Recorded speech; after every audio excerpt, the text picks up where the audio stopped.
All right, hello again. Now I've got to shift back to my substantive mode from my host mode. Just about everything we do in the grants office we put on the website, and we try to link up to just about everything everybody else does. And we've had an incredible amount of cooperation from folks giving us access to their speakers, their information. Whenever we do a training, today is the big kahuna trainings. We roll a lot of the stuff into the one day, but throughout the year we do a lot of individual pieces. And any speaker who provides services to us, the one thing we ask them is, can we at least share your information in the PowerPoints? And that's all up there. But I'm going to walk through just a couple things really quick that are kind of the 4 or 5 must-see things that might not be obvious to the person looking at this website for the first time. This morning, everybody talked about grants.gov. At the session around the corner with the filing of grants, they're talking about grants.gov. I'm not going to talk about grants.gov. That's the place to go for the federal grants. It doesn't substitute building relationships, but it's so much better than it was 1 year, 2 years, 3 years ago. That's the absolute place to hit for that stuff. If you're in this room, though, you don't care where you're getting your money. You don't care if it's federal dollars or state dollars or foundation dollars. You just want to see where the dollars are. And a lot of the federal grants that we get in state government end up being passed through as state grants. But in addition to that, we add our own state funds to state grants, and we do a lot of state technical assistance. And the one place in state government where that's all listed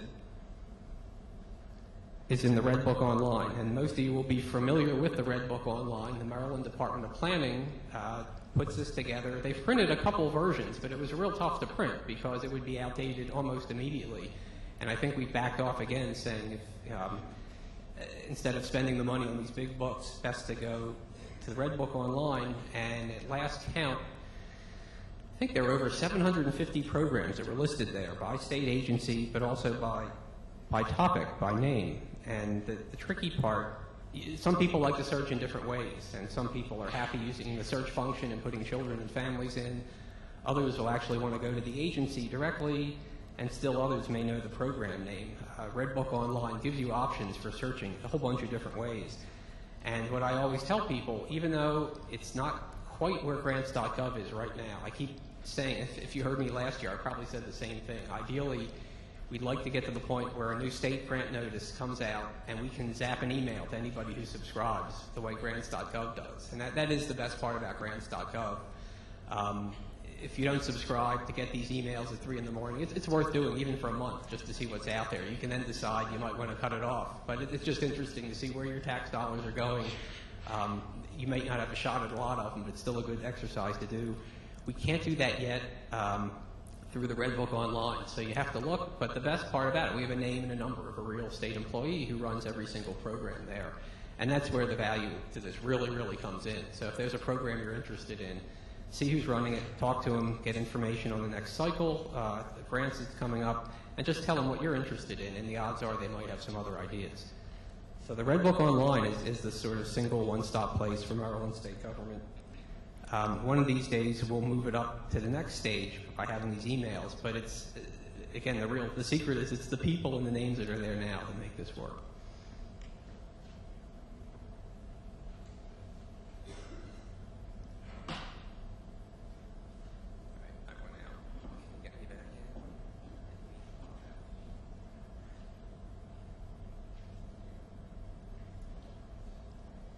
Andrew and I have done this together. I don't feel guilty asking for help.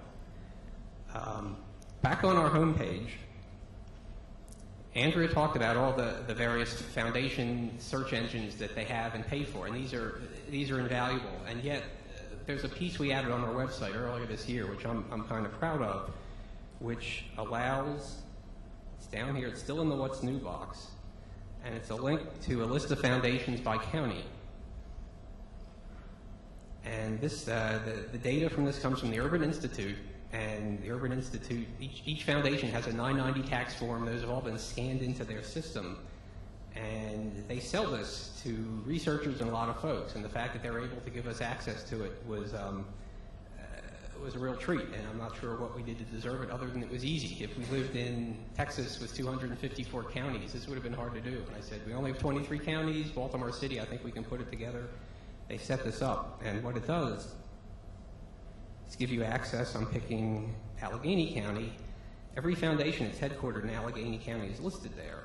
And you can drill down and actually see the most recent 990 tax filings that are submitted. And you'll see them through the search engine, but just if you're at home watching TV and you want to get basic information, you can actually dig in to the most recent filings, most recent being 2007. It's up to Urban Institute to update them, but the key is you can actually see the document, see who's on the board of directors, see what other things they funded in the past. I mean, it's just a great way for me to actually weed out constituents who are sort of interested in information, but you're not sure how hard they want to work. And if I say, look, this is a great way to get started, here's the Carl Del Senior Foundation in Cumberland, Maryland. You can see the assets, the revenues, and you can track down, and it's, especially in the smaller counties, it's just a really good way to see who's out there. Most foundations do not have staff. Most foundations do not have websites. Most foundations don't want you to see this information, but this is our way of slowly beginning to even the playing field. Again, the fact that it's all scanned in by hand doesn't let you do the searchable piece, but that's where going to Andrea's library and some of the other places does let you do that. So that's a really good resource. We've been very happy with that, as have a lot of other people. And then the other piece, if you're actually working for a foundation out there, we do have a couple that are here. This also lets you to search by county for nonprofits. So you can go to the top and see the other nonprofits headquartered in your county, maybe to partner with somebody, maybe to see what other nonprofits, where they're getting their money from. It's again, the idea from the foundation side is frequently they'll want to see who they can partner up before making decisions. But we have the same information there that we have on the foundation side, and it's really, really an interesting, there's a lot of interesting stuff. And even congregations. If a congregation had to file a tax filing, it's in their database.